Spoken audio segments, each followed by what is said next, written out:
Hello success academy 11 students. तर काल मी आपल्या ग्रुपवर 11 ग्रुपवर डायमेन्शनच्या संदर्भामध्ये काही प्रॅक्टिस क्वेश्चन्स हे पोस्ट केले होते. तर माझ्या मते होप सो सगळ्यांनी त्याचे आन्सर्स लिहिले असतील आणि ते पोस्ट केले असतील. आणि तुम्ही जे पोस्ट करताय त्याच्यावरती नाव लिहित चला, आम्ही त्याचं रेकॉर्ड ठेवतोय आणि त्याच्यावरनं तुमचं बाबतीचं जे आमचं मत आहे ते तयार होणार आहे. बाबा कोण किती त्यात मेहनत घेते काय करते, कारण 11 स्टुडंट असल्यामुळं सर्वच विद्यार्थी आमच्यासाठी नवीन आहेत. लक्षात आलं. तर पुन्हा मी त्याच मुद्द्यावर येतो. तर युजेस ऑफ डायमेन्शन अनालिसिस ह्याच्यामध्ये 3 युजेस ऑफ डायमेन्शन अनालिसिस होते. बरं, समोर आहे बघा, अनेकदा वाचतो मी. To check the correctness of given physical equation. त्यासाठी आपण एक एक्झाम्पल म्हणून घेतलं होतं V is equal to U plus AT, की जे मी तुम्हाला सॉल्व्ह करत दिलं होतं आणि तुम्ही प्रिन्सिपल ऑफ होमोजेनिटीनं ते करेक्टनेस चेक करायचं होतं. त्यानंतर to establish relationship between different relative physical quantities, म्हणजे फिजिकल क्वांटिटीजच डिफरंट आहेत. लक्षात घ्या, फिजिकल क्वांटिटीज डिफरंट आहेत. अशा वेळेला त्यांच्यात एकमेकांशी काय संबंध आहे, काय रिलेशन आहे, म्हणजे काय फॉर्म्युला आहे, काय एक्सप्रेशन आहे, हे आपण डायमेन्शननं एस्टॅब्लिश करू शकतो, फाइंड आउट करू शकतो. त्यासाठी आपण एक्झाम्पल घेतलं होतं के इज इक्वल टू 1/2 एम स्क्वेअरचं. आणि तिसरं जे होतं त्याच्यावरती मी थोडंसं जरा एक लेक्चर पूर्णपणे डिव्होटेडली घेतलं होतं. To find the conversion factor between different systems of units. Systems of units different आहेत, MKS CGS वगैरे, पण फिजिकल क्वांटिटी कशी होती, सेम. ह्याच्यासाठी आपण 2 एक्झाम्पल बघितली होती.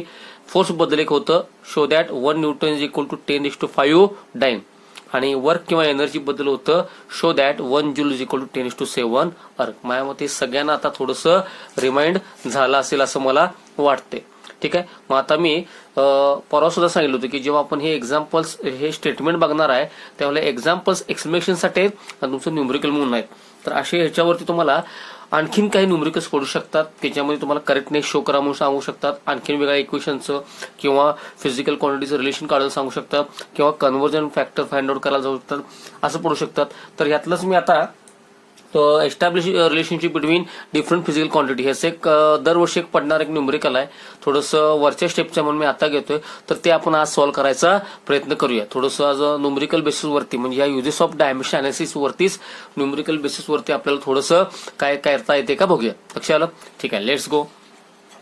तर सुरुवात पहिल्यांदा मला न्यूमरिकल सांगत असताना तुम्हाला मला काही बॅकग्राऊंड सांगायला लागणार आहे. तर लक्षात घ्या, आता जो न्यूमरिकल आहे त्याचं बॅकग्राऊंड असे खरं म्हणजे ते पुढं काही चॅप्टरमध्ये येईल किंवा 12वीच्या मध्ये येईल.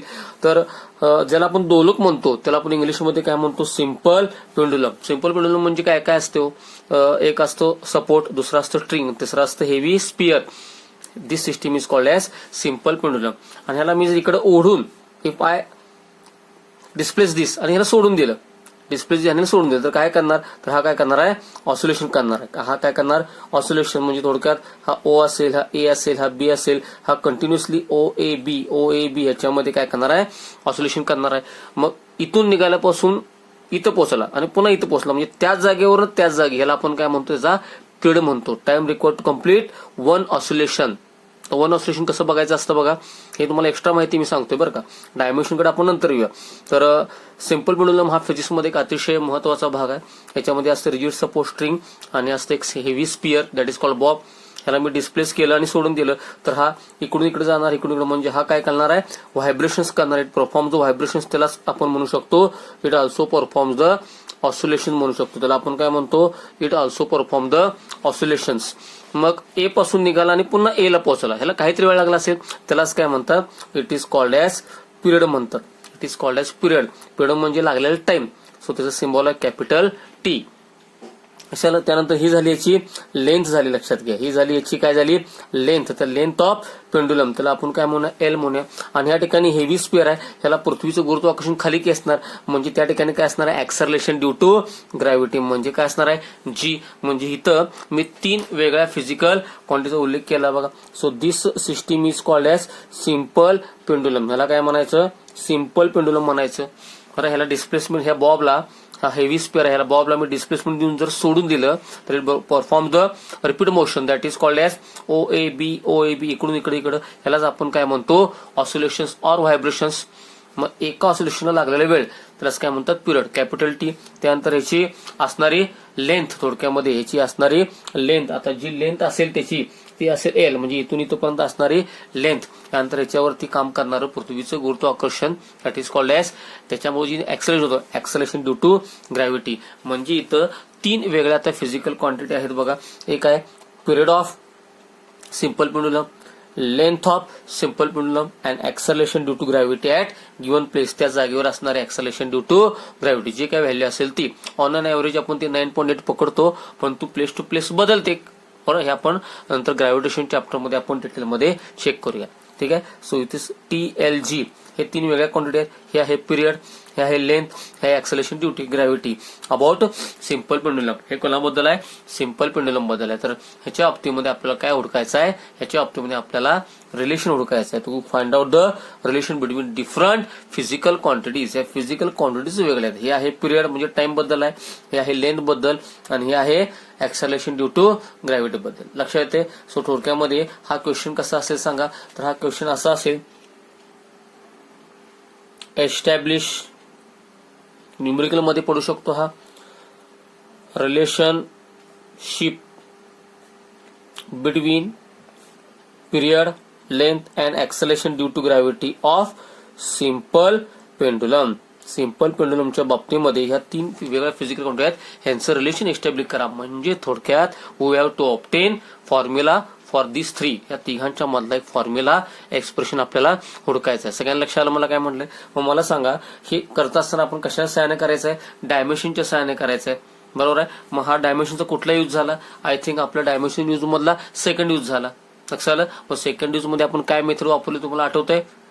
बघा तुम्हाला. त्यासाठी आपण एक्झाम्पल घेतलं होतं, के इज इक्वल टू 1/2 mv². तसंच तेच टेक्निक इथं वापरायचं आहे. ठीक आहे. मग आता मी सुरू करतो बघा. समजा ह्याला आपण सोल्युशन म्हणूया. बरोबर आहे. क्वेश्चन असेल तर थेरी, क्वेश्चन असेल तर आन्सर, न्यूमेरिकल असेल तर सोल्युशन. मग आता सुरुवातीला मला काहीच माहित नाही, तर टी इज इक्वल टू काय असणार आहे? समजा आता टी जो आहे तो लेंथला कसा आहे? डायरेक्टली प्रोपोर्शनल आहे. म्हणजे लेंथ वाढली की पिरियड वाढतो.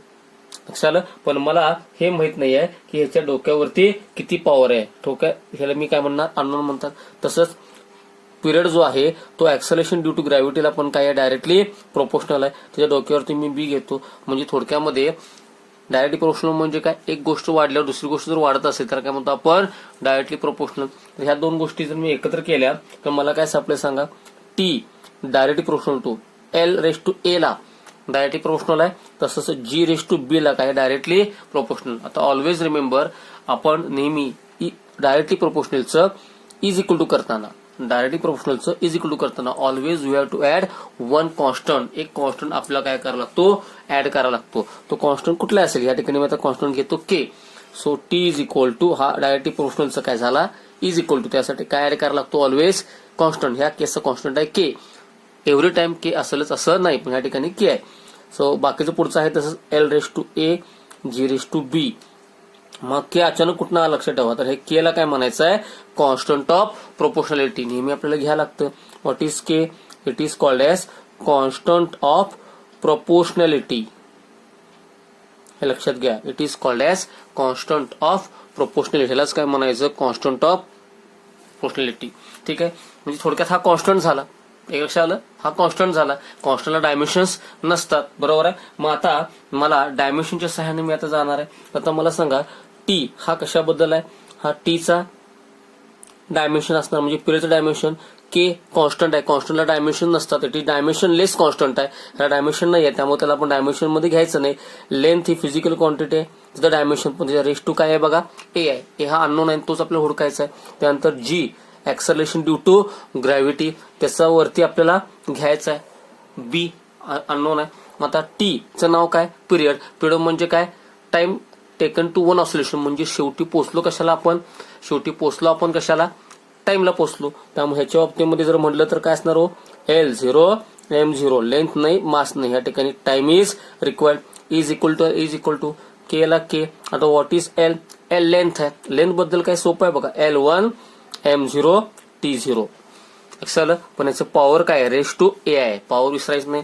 आता जी काय आहे? जी लक्षात ठेवा, ग्रॅव्हिटी नाही आहे किंवा ग्रॅव्हिटेशन नाही आहे. जीचं नाव पुन्हा एकदा सांगतो, ऍक्सेलरेशन ड्यू टू ग्रॅव्हिटी आहे. काय आहे ऍक्सलरेशन ड्यू टू ग्रॅव्हिटी. म्हणजे शेवटी पोचलो कशाला आपण ऍक्सलेशनला. ऍक्सलेशनचं पार्ट पाहिजे, नसेल पार्ट तर रफ काढायचं. मी सांगितलं the student who knows the formulae can be obtain the dimensions रफली. मला पार्ट आहे म्हणून मी लिहितो बघा L1 M0 T⁻². अशात व्हेलॉसिटी असेल तर T⁻−1, ऍक्सलेशन असेल तर T⁻−2. पण पॉवर डोक्यावरती काय आहे बी आहे. आता पुन्हा आपलं कुठलं पॉवर असेल तर पॉवरचं मल्टिप्लिकेशन. सगळ्यांना लक्षात आलं. पॉवर असेल तर काय असणार आहे पॉवरचं काय असणार आहे मल्टिप्लिकेशन. ही LHS set as it is आहे तसं लिहितो मी पिरियडचं. बघा L0 M0 T⁻1 is equal to k constant. Dimensionless constant आहे. लेस म्हणजे त्याला काहीच नाही म्हणून तो तसाच. आता इथं मला सांगा power 1 into A that is L⁻A. 0 into A म्हणजे 0 इंटू ए म्हणजे होणार 0. त्यानंतर रेस्ट टू पॉवर बी आहे. पॉवरचं multiplication 1 into B that is B. 0 into B इथं होणार 0. -2 इंटू बी -2b. लक्षात आलं. मग आता इथं ब्रॅकेटचं मल्टिप्लिकेशन आहे. अशा वेळेला सेम बेसच्या पॉवरची ऍडिशन. जर डिव्हिजन असेल तर पॉवरचं सबट्रॅक्शन. मी नंबर ऑफ टाइम सारखं सांगतोय बघा, हे सारखं लागणार आपल्याला. आणि जर ब्रॅकेटचं काय असेल मल्टिप्लिकेशन त्यावेळेला सेम बेसचा पॉवरशी काय होणार आहे ऍडिशन. पुन्हा बाकीचं आहे तसंच, फक्त आपण आता पॉवरशी ऍडिशन करूया. Let's go. LHS as it is L0 M0 T⁻1 is equal to K. मग आता आपण ऍडिशन करूया बघा. L⁻A आहे आणि L⁻B या दोघांची ऍडिशन म्हणजे काय होणार A प्लस B होणार. L⁻A आहे L⁻B आहे, बेस सेम आहे, पॉवरची ऍडिशन A प्लस B होणार. Mचं बघा 0 प्लस 0. Mच्या बाबतीमध्ये काय होणार 0 आणि Tच्या बाबतीत काय 0 -2b म्हणजेच काय होणार आहे -2b. 0 -2b म्हणजेच काय होणार आहे -2b. मग आता मला सांगा हे दोन्हीच्या मध्ये की हा कॉन्स्टंट आहे. आता ह्या दोन्हीच्या मध्ये चिन्ह कुठला आहे इज इक्वल टू म्हणजे काय इक्वेशन. म्हणजेच मराठीमध्ये काय म्हणणार समीकरण. आणि इक्वेशन इज ऑलवेज बॅलन्स तराजू असतो, खाली किंवा वर होऊन चालत नाही. मग इथं प्रिन्सिपल ऑफ होमोजिनिटी हे जर इक्वेशन असेल तर इथल्या LHS आणि RHS काय मॅच झालं पाहिजे पॉवर्स काय झाले पाहिजे मॅच झाले पाहिजे. ज्या अर्थी इथे इज इक्वल टू आहे त्या अर्थी इक्वेशन बॅलन्स आहे. त्यामुळे बेस सेम असेल तर त्यांचं काय मॅच झालं पाहिजे पॉवर्स मॅच झाले पाहिजे. मग आता मला सांगा इथं टीची पॉवर किती आहे T⁻1 आहे. इथे टीची पॉवर किती आहे T⁻1 आहे आणि इथं टीची पॉवर किती आहे -2b. म्हणजे थोडक्यात बेस सेम असेल तर या ठिकाणी काय मॅच होणार पॉवर पण मॅच होणार. त्यामुळे इथं 1 इज इक्वल टू काय होणार -2b होणार. बघा इक्वेशन आहे प्रिन्सिपल ऑफ होमोजिनिटीचा. दोन्हीचे पॉवर्स काय झाले पाहिजेत मॅच झाले पाहिजेत. मग टीची पॉवर किती आहे 1 आहे LHSC आणि इथं टीची RHS किती -2b. बेस सेम आहे तसंच पॉवर पण काय असायला पाहिजे सेम असायलाच पाहिजे म्हणून तर इज इक्वल टू चिन्ह आहे. त्यामुळे इथं 1 is must equal to -2b. मग आता आपण बघा b इज इक्वल टू. आता मला सांगा या ठिकाणी -2 कशाला आहे मल्टिप्लायला, इकडे गेले की डिवाइडला. इथं -2 कशाला आहे मल्टिप्लायला, इकडे गेले की डिवाइडला. या ठिकाणी काय होणार -1/2 होणार. काय होणार -1/2. हा 2 जर इकडे डिवाइडला गेला तर इथे व्हॅल्यू काय झाली b इज इक्वल टू काय होणार -1/2 झाली. म्हणजे मला इथं b ची व्हॅल्यू मिळाली बघा -1/2 मिळाली. b ची व्हॅल्यू काय मिळाली -1/2 मिळाली. तसंच आता आणखीन एक बघा. आता Lचं आपण बघूया. Lच्या केसमध्ये काय आहे A प्लस B आहे. Lच्या केसमध्ये काय A प्लस B आहे पण इकडे Lच्या ठिकाणी काय आहे 0 आहे. म्हणून मी तर आता म्हणतो बघा ऑल्सो या ठिकाणी म्हणतो 0 इज इक्वल टू. बघा इथं Lच्या ठिकाणी काय आहे 0 आहे आणि इथं काय आहे A plus B. So 0 is equal to काय असणार पॉवर्स मॅच होणार A प्लस B बरोबर आहे. मग so A is equal to काय होणार प्लस B आहे, इकडे गेले काय होणार -B होणार. So A is equal to minus आणि B ची व्हॅल्यू काय आहे B ची व्हॅल्यू ऑलरेडी काय आहे -1/2 आहे. B ची व्हॅल्यू ऑलरेडी काय -1/2 आहे. So this minus become plus. तो हा काय झाला +1/2 झाला. म्हणजे जे अननोन होते ते मला आता नोन झाले बघा. B मिळाला पॉवर काय मिळाली B ची -1/2 आणि A ची काय मिळाली +1/2. हे जे आहे हे मी इक्वेशन नंबर 1 मध्ये पुट करतो. याला म्हणतो इक्वेशन नंबर 1. आता हे A आणि B जे अननोन होते A आणि B काय होते अननोन ते मी आता व्हॅल्यू पुट करतो इक्वेशन नंबर 1 मध्ये. मग आपण लिहायची पद्धत आहे इक्वेशन सोडताना put this in equation 1. Equation 1 मध्ये पुट करतो बघा. इक्वेशन 1 मध्ये काय T is equal to K आहे तसं लिहितो बघा मी. टी इज इक्वल टू के.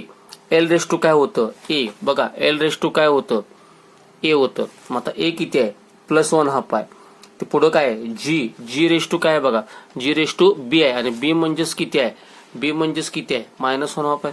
त्यामुळे ह्या ठिकाणी किती येणार जी रेस टू काय होणार -1/2 होणार.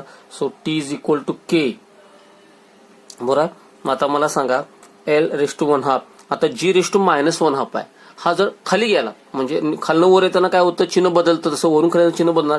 जी रेस टू -1/2 आहे हा जर खाली गेला तर काय होणार आहे जी रेस टू +1/2 होणार. खाली म्हणजे डिनॉमिनेटरला गेला. लक्षात आलं. म्हणजे हा प्लस आहे हा प्लस आहे हा खाली गेल्यामुळे काय झाला प्लस झाला. मग आता मला सांगा ह्या दोघांचा पॉवर काय आहे सेम आहे आणि पॉवर सेम असेल तर आपण कॉमन काढू शकतो. So T is equal to K. बरोबर. आतमध्ये कोण असणार L/G. दोघांची पॉवर आता कशी आहे सेम आहे. प्लस मध्ये पण आहे 1/2 मध्ये फक्त हा न्यूमरेटरला 1/2 आहे आणि खाली डिनॉमिनेटरला म्हणजे यांच्या सॉरी डोक्यावरती ब्रॅकेटवरती पॉवर किती येणार आहे 1/2. मग तुम्हाला माहिती आहे का हो 11 स्टुडंट्स 1/2 पॉवर म्हणजे काय हो स्पेशल आहे सांगा बघू आल्या मनात. 1/2 पॉवर म्हणजे काय असतं तर लक्षात ठेवा 1/2 पॉवर म्हणजेच काय असतं स्क्वेअर रूट असतं वर्गमूळ. आठवतंय का. त्यामुळे टी इज इक्वल टू के आणि ह्या 1/2 बद्दल काय म्हणणार मी स्क्वेअर रूट. तो स्क्वेअर रूट आणि स्क्वेअर रूटच्या आतमध्ये काय आहे बघा L/G. म्हणजे मला जेव्हा सुरुवात झाली तेव्हा सिंपल पेंडुलमच्या TL आणि G ह्याचा फॉर्म्युला माहीत नव्हता. डिफरंट क्वांटिटीचा फॉर्म्युला माहीत नव्हता. रिलेशन माहीत नव्हतं. पण डायमेन्शनल अनालिसिसचा यूज करून आपण थोडक्यामध्ये याच्यातला फॉर्म्युला फाइंड आउट केला. तर मी तुम्हाला पुढचं सांगतो ही के ची व्हॅल्यू आपण आता पुढे जेव्हा सोडवणार आहे 12वी मध्ये किंवा याच्यामध्ये ते 2 असते. म्हणजे फॉर्म्युला काय झाला बघा जर मी तुम्हाला व्हॅल्यू दिली तर काय झालं सांगा T is equal to 2π√L/G. म्हणजे थोडक्यामध्ये आपण पिरियड लेंथ आणि acceleration due to gravity period length आणि ऍक्सेलरेशन ग्रॅव्हिटी ह्याचा आपल्याला सिंपल पेंडुलमचा फॉर्म्युला माहीत नव्हता.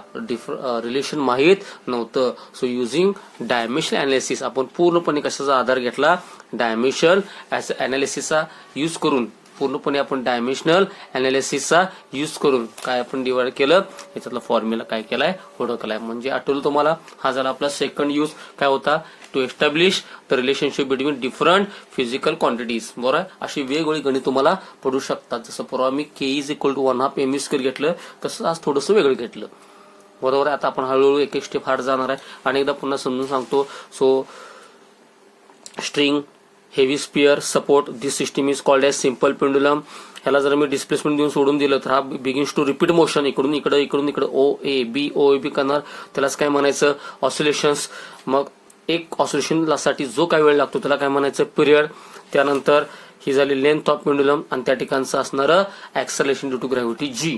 फिजिक्स सगळं कशावर चालतं सिम्बॉलवर. त्यामुळे आता या ठिकाणी काय झालं मला सांगा आपल्याकडे 3 वेगळ्या फिजिकल क्वांटिटी आल्या TLG पिरियड लेंथ आणि ऍक्सेलरेशन टू ग्रॅव्हिटी. पण एक संबंध काय these are for the simple pendulum. मग आपल्या परीक्षेत क्वेश्चन असतो की ह्यांच्यातलं रिलेशन एस्टॅब्लिश करा. आता आपल्याला रिलेशन माहित नाहीये असं आपण समजून पुढे जाऊया. लक्षात माझा परीक्षेत क्वेश्चन कसा असेल बघा. क्वेश्चन असा असेल establish relationship between period length and acceleration due to gravity of simple pendulum. ठीक आहे. मग आता इथनं सोल्युशन चालू केलं. सुरुवातीला माहित नाही पिरियड लेंथला डायरेक्टली प्रोपोर्शनल आहे. लेंथच्या वरती पॉवर मला माहित नाही ती ए घेतली. पिरियड ऍक्सेलरेशन ड्यू टू ग्रॅव्हिटीला डायरेक्टली प्रोपोर्शनल आहे. मला माहित नाही की पॉवर काय मी त्याला बी म्हटलं. मग ह्या दोन्हीचं रिलेशन एकत्र केलं. आता डायरेक्टली प्रोपोर्शनलचं इज इक्वल टू करताना always to make directly proportional to is equal to एक कॉन्स्टंट तुम्हाला काय करायला लागतो ऍड करायला लागतो. हा कॉन्स्टंट आहे कॉन्स्टंट ऑफ प्रोपोर्शनॅलिटी. यालाच काय म्हणायचं कॉन्स्टंट ऑफ प्रोपोर्शनॅलिटी म्हणायचं. ह्याला म्हणून आपण इक्वेशन नंबर 1. आणि हा डायमेन्शन लेस कॉन्स्टंट आहे म्हणजे त्याला डायमेन्शन नाही आहे त्यामुळे तो नुसताच के म्हणून घ्यायचा. त्याचा डायमेन्शनचा काही यूज नाही. मग आता ह्याला मी डायमेन्शन टाकतो. किती फिजिकल क्वांटिटी आहेत 1 2 3. पिरियडचं डायमेन्शन लेन्थचं डायमेन्शन ऍक्सेलरेशन ड्यूचं डायमेन्शन. इथं डोक्यावरती पॉवर A इथं raise to power B. Period म्हणजेच काय टाइम. शेवटी पिरियड म्हटलं म्हणजे काय मोजला टाइम रिक्वायर्ड म्हणजे पोहोचलो कशाला टाइमला. त्यामुळे L0 M0 T⁻1 केला तसाच कारण की हा कसा आहे डायमेन्शनलेस फिजिकल डायमेन्शनलेस कॉन्स्टंट आहे त्यामुळे तो तसाच. लेंथ बद्दल मांडलं पॉवर A. आता जीचं नाव काय ऍक्सेलरेशन ड्यू टू ग्रॅव्हिटी म्हणजे शेवटी जीला आपण पोहोचलो ऍक्सेलरेशनला. त्याचं डायमेन्शन टाकले L1 M0 T-2 त्याचे पॉवर B. पॉवरचं मल्टिप्लिकेशन, 2 ब्रॅकेटचं काय आलं, मल्टिप्लिकेशन आलं. मग अशा वेळेला पॉवरचे काय होणार, ऍडिशन. हा झाला LHS, हा झाला RHS. दोघांच्या मध्ये इज इक्वल टू चिन्ह आहे. मग ज्या आधी इज इक्वल टू येते अर्थी हा काय आहे, बॅलन्स तराजू आहे. It is balance. मग बॅलन्स जर असेल तर दोन्हीकडची power, principle of homogeneity satisfy झाली पाहिजे. म्हणजे डोक्यावरची पॉवर, सेम बेसच्या डोक्यावरची पॉवर काय झाली पाहिजे, मॅच असलीच पाहिजे. मग आता T⁻1 आहे, T⁻²B. जर बेस सेम असेल तर डेफिनेटली इथं काय सेम असलंच पाहिजे, पॉवर पण मॅच झालं पाहिजे. त्यामुळे T⁻1 याचा 1 आणि T⁻²B याचा -2B हे डेफिनेटली मॅच असलंच पाहिजे. So 1 is equal to -2B. -2 तिकडे गेला, जाणार डिवाइडला. So it becomes B is equal to -1/2 होणार. B इज इक्वल टू काय झालं, -1/2. बरं, ऑल्सो आता Lचा जर विचार केला आपण तर इकडे 0 आहे आणि इकडे A+B आहे. म्हणजे 0 इज इक्वल टू काय झालं, A+B. So A is equal to B तिकडे गेला, -B. A is equal to minus आणि B बद्दल ऑलरेडी काय आहे, -1/2 आहे. So minus become +1/2. म्हणजे ह्या दोन्ही मधनं मला जे अननोन पॉवर्स होत्या त्या मला ऑब्टेन झाल्या डायमेन्शनच्या सहाय्यानं. B मिळाला -1/2, A मिळाला +1/2. आता या दोघांना मी टाकतो इक्वेशन नंबर 1 मध्ये. तर मग आता इक्वेशन नंबर 1 काय झालं बघा, T is equal to K L⁻+1/2 G⁻−1/2. -1/2 मी खाली घेतले, ते झाले +1/2. वर असेल तर मायनस, खाली असेल तर प्लस. या दोघात पॉवर कॉमन आहे त्यामुळे ती ब्रॅकेटला मी कॉमन पॉवर काढली. आणि स्क्वेअर रूट म्हणजेच काय असतं, पॉवर 1/2 म्हणजेच काय असतं, square root. So T is equal to काय झालं, K √L/G असतं. लक्षात आलं म्हणलं. आणि K ची व्हॅल्यू जर मी तुम्हाला दिली, नाही दिली तरी चालतंय, पण मी तुम्हाला सांगतो हा फॉर्म्युला पुढे असा येणार आहे. K ची व्हॅल्यू मिळते 2π, म्हणजे हा डायमेन्शन लेस कॉन्स्टंट आहे, नुसतंच कॉन्स्टंट आहे. So T is equal to √L/G. हे किंवा हे म्हणजे आपण डायमेन्शनच्या सहाय्याने काय करू शकलो, रिलेशन एस्टॅब्लिश करू शकलो. हे तुम्ही एक एक्झाम्पल म्हणून पकडू शकताय आणि न्यूमरिकल म्हणून सुद्धा पकडू शकताय. असे तुम्हाला वेगवेगळे इक्वेशन्स, वेगवेगळे एक्सप्रेशन्स तुम्हाला एस्टॅब्लिश करा किंवा करेक्टनेस चेक करा किंवा कन्वर्जन फॅक्टर हुडका असं देऊ शकतात. तुम्हाला एकदा ती मेथड माहीत झाली तुम्ही ते सॉल्व्ह करून घेऊ शकता. लक्षात आलं. म्हणजे आज सगळा प्रकार कशाचा होता सांगा, हा सगळा प्रकार होता डायमेन्शन अनालिसिसचे युजेसचा, बरोबर आहे.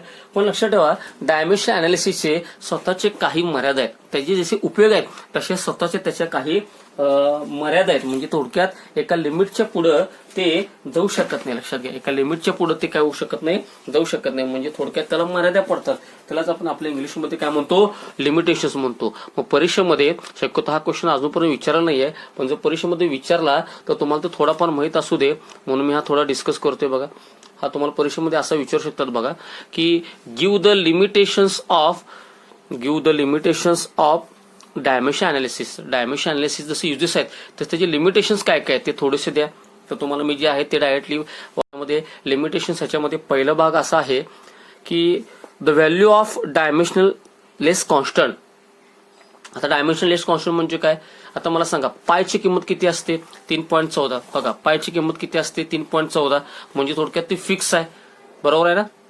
म्हणजे थोडक्यामध्ये त्याला डायमेन्शन आहे का नाही, इट इज प्युअर नंबर, त्याला आपण म्हणतो डायमेन्शनलेस कॉन्स्टंट. म्हणून काय म्हणले बघा, the value of dimensionless constant can be obtained with the help of experiments only. म्हणजे जसं मगाची K ची व्हॅल्यू बघा, मगाची K ची व्हॅल्यू 2π हे आपण डायमेन्शन काढू शकलो नाही, मी तुम्हाला दिली म्हणून तुम्हाला कळाले. असं ज्या ज्या ठिकाणी डायमेन्शन लेस कॉन्स्टंट येणार आहेत ती व्हॅल्यू आपण डायमेन्शन काढू शकत नाही, ते एक्सपेरिमेंटनच काढायला लागते. हा डायमेन्शनचा काय झाला, मर्यादा झाली. So it is limitations of dimension analysis. लक्षात घ्या, इट इज कॉल्ड लिमिटेशन. तर पहिलं लिमिटेशन काय, सर जे कॉन्स्टंट आहेत, लक्षात घ्या कॉन्स्टंटचे बेसिक 2 प्रकार आहेत, एक डायमेन्शनल कॉन्स्टंट आणि एक डायमेन्शनल लेस कॉन्स्टंट.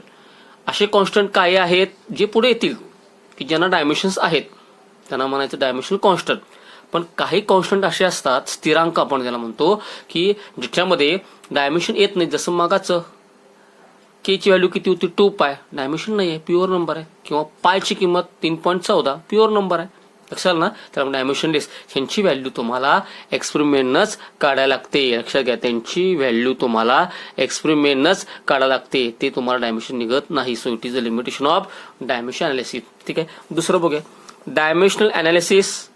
बघा, दुसरं आपण चेक करूया. Dimensional analysis cannot be used to derive relations involving trigonometric, exponential, logarithmic functions as these equations are dimensionless. याचा अर्थ म्हणजे काय हो, तर बघा थोडक्यामध्ये आपण मॅथ्समध्ये आता तुम्हाला शक्यतो 10वीमध्ये ट्रिग्नोमेट्रिक झालं साइन कॉस टॅन, पण लक्षात ठेवा हे सगळे अँगल असतात लक्षात का. आणि अँगल म्हणते की लक्षात ठेवा तो नंबर आला साइन 90 साइन 1 म्हणजे तो झाला प्युअर नंबर म्हणजे डायमेन्शन लेस आहे. असंच जसं ट्रिग्नोमेट्रिक आहे तसं तुम्ही आता 11वी 12वीमध्ये मॅथ्सचे आणखीन काही फंक्शन्स बघणार आहे म्हणजे थोडक्यात ऑपरेटर्स बघणार आहे.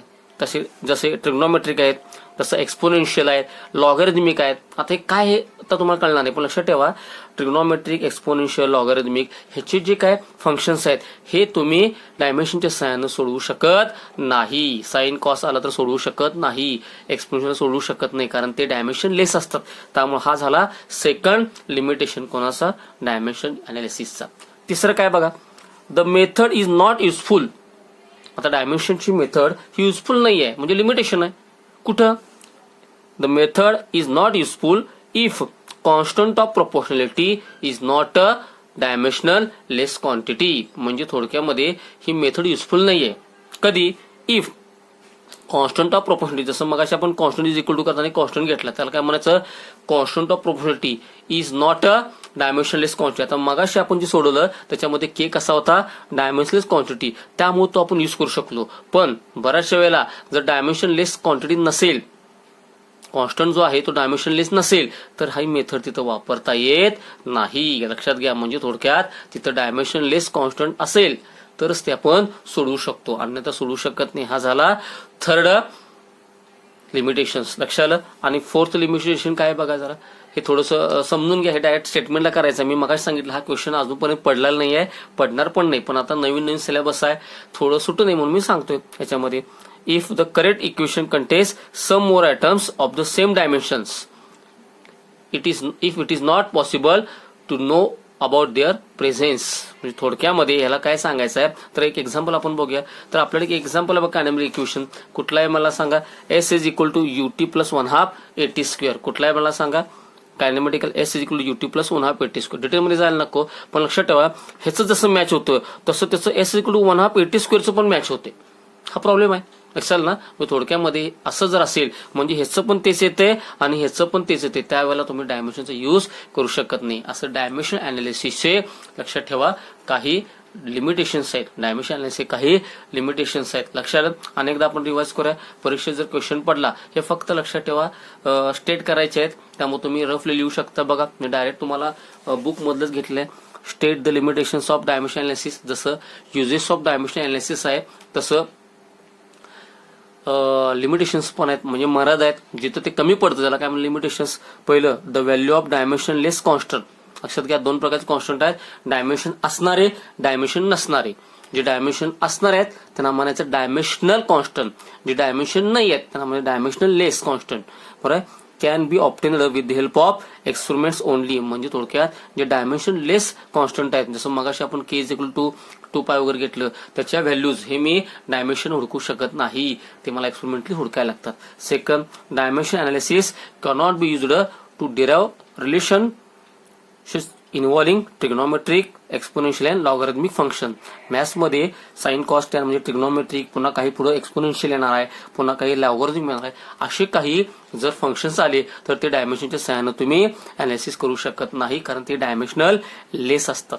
चला तिसरं, the method is not useful. म्हणजे डायमेन्शन अनालिसिस मेथड ही वापरू शकत नाही किंवा युजफुल नाही. कधी, constant of proportionality is not a dimensional quantity. म्हणजे थोडक्यात याचा उलटा अर्थ असा झाला, तुम्हाला डायमेन्शनचा यूज बघायचा असेल तर कॉन्स्टंट प्रोपोर्शनॅलिटी कसं पाहिजे, डायमेन्शनल लेस पाहिजे. जर नसेल तर ते यूज करता येऊ शकत नाही. आणि चौथं असणार आहे बघा, if the correct equation contains some more terms.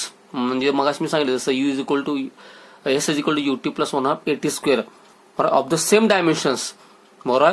त्यावेळेला it is not possible to know about their presence using dimension equation. म्हणजे त्यावेळेला तुम्हाला त्याचं प्रेझेन्स सेपरेटली दाखवता येत नाही, कारण s is equal to 1/2 AT स्क्वेअरचं पण डायमेन्शन तेच येते आणि s equal to UT plus 1/2 AT चं पण इक्वेशन काय येते तेच येते. बघा एस इक्वल टू 1/2 AT स्क्वेअरचं पण डायमेन्शन तेच मॅच होते आणि s equal to UT plus 1/2 AT square पण ते मॅच होते. म्हणजे एकापेक्षा जास्त इक्वेशन मॅच होत असेल तर ते तुम्ही प्रेझेन्स मध्ये त्याचा तुम्ही प्रेझेन्स पकडू शकत नाही. असं हे 4 4 काय आहेत आपल्याला uses of dimensional limitations of dimensional analysis आहेत. लक्षात आलं. हे थोडं लिहून घ्या. याच्या फार लिमिटेशन मध्ये डॅश डिटेल जाऊ नका. आम्ही कधीच दरवर्षी घेत नव्हतो, पण यावर्षी पुस्तकात दिसते म्हणून जसं जाता आता घेतला. तुम्ही तो ऍज अ नोट डाऊन म्हणजे एक सेफ स्टडी म्हणून करू शकता. पण याच्यामध्ये बोलता बोलता तुम्हाला कळलं का मी 2 कॉन्स्टंटचे उल्लेख केले. तुम्हाला कळलं मी 2 कॉन्स्टंटचे उल्लेख केले. बघा एक कॉन्स्टंट आहे तो म्हणजे कुठला होता डायमेन्शनल लेस म्हणजे काय नसणारा. डायमेन्शनल लेस कॉन्स्टंट म्हणजे कुठले कुठले हो की थोडक्यामध्ये त्याच्या नावातच आहे असे कॉन्स्टंट्स की ज्यांना डायमेन्शन नाही आहेत म्हणजे थोडक्यात प्युअर नंबरवाले. आता बघा पायची किंमत किती असते 3.14 प्युअर नंबर आहे. किंवा मगाशी मी के ची व्हॅल्यू एका ठिकाणी काय सांगितली 2 पाय प्युअर व्हॅल्यू आहे याच्यामध्ये. लक्षात आलं. It is called as dimension less constant. मग ज्यांना डायमेन्शन असतात असे पण काही जण आहेत त्यांना काय म्हणतात डायमेन्शनल कॉन्स्टंट म्हणतात. त्यांना काय म्हणतात डायमेन्शनल कॉन्स्टंट म्हणतात. मग असे कोण कोण आहेत तर आता तुम्हाला आता सध्या ह्या घडीला मला सांगता येणार नाही, पण लक्षात ठेवा एक जसं स्मॉल जी आहे तसं कॅपिटल जी म्हणून आहे. त्याचं नाव पुढे येणार आहे युनिव्हर्सल ग्रॅव्हिटेशनल कॉन्स्टंट. लक्षात घ्या फिजिक्स सगळं सिम्बॉलवर चालतं.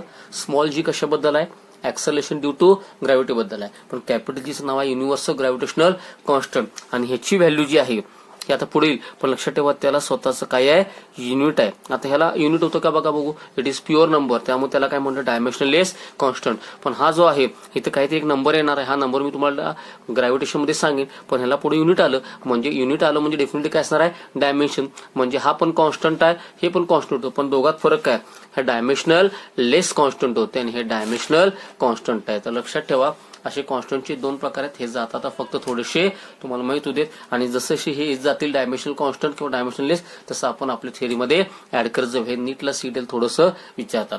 लक्षात आलं. तर आजचा सगळ्यांना भाग कळाला. याच्यामध्ये हे दररोज जे देतोय ते डेफिनेटली रफली व्यवस्थित करत चला आणि त्याच्यामध्ये वापर करा. मी मुद्दाम तुम्हाला असं न्यूमेरिकल घेतले की ज्याच्यामध्ये तुम्हाला यूज करता येईल. आणि त्यानंतर आपण बघितले लिमिटेशन्स ऑफ डायमेन्शनल अनालिसिस. ठीक आहे. स्वतःची नोट्स तयार करा. मी जसं काल असाइनमेंट टाकली तसं असाइनमेंट टाकल्यावर तुम्हाला त्याचं उत्तर लिहिता आलं पाहिजे. आता आपण चॅप्टरच्या एका महत्वाच्या स्टेपला पोहोचायला लागलोय. इथून पुढे आता चॅप्टरचा एक वेगळा भाग चालू होणार आहे. तो म्हणजे जो आपण लॅबमध्ये करतो. बरोबर सायन्स हे सगळं कशावरती आहे ऑब्झर्वेशनवरती. ऑब्झर्वेशन शिवाय रिडिंग येत नाहीत आणि रिडिंग शिवाय कॅल्क्युलेशन होत नाहीत. बरोबर आहे. तुम्हाला प्रॅक्टिकल लॅबमध्ये गेल्यावर तुम्हाला काही गोष्टी करायला लागतात. त्यावेळेला तुम्हाला काही अॅक्युरेसी त्यानंतर त्याच्यामध्ये एरर्स काय येतात. एरर्स जर कमी केले तर अॅक्युरेसी वाढते. ह्या सर्व गोष्टी आपल्याला त्याच्यामध्ये बघायला लागणार आहेत. लक्षात मी काय सांगितलं ते तर हे आपण त्याच्यामध्ये थोडंसं बघूया नेक्स्ट लेक्चरला. Okay thank you.